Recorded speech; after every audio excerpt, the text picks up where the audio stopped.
Dasar perjuangan PAS daripada hari itu sampai ke hari ini dan tidak akan berubah. Islam yang kita kenali sebagai Al-Islamu aqidatun wa syariah. Islam itu dia mengandungi dua cabang utama, aqidah dan syariah. Pokoknya aqidah, buah-buahnya, cabang-cabangnya adalah syariah.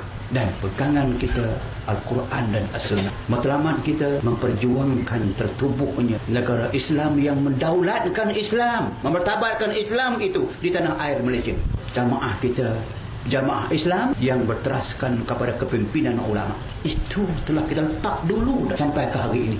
Kita meniti arus perjuangan politik kita yang tidak pernah kita putus asa. Pemimpin datang, pemimpin pergi. Disebut tadi soal bila saya masuk PAS. Setahu saya, celek-celek mata saya masih kecil lagi. Keluarga saya, keluarga PAS Tuling. Saya bekerja lama dalam PAS. Saya menjadi ahli secara rasminya tahun 1974. Ketika saya pulang di luar negara dengan bawa PhD ke Malaysia. Dan sampai ke hari ini tidak pernah berubah.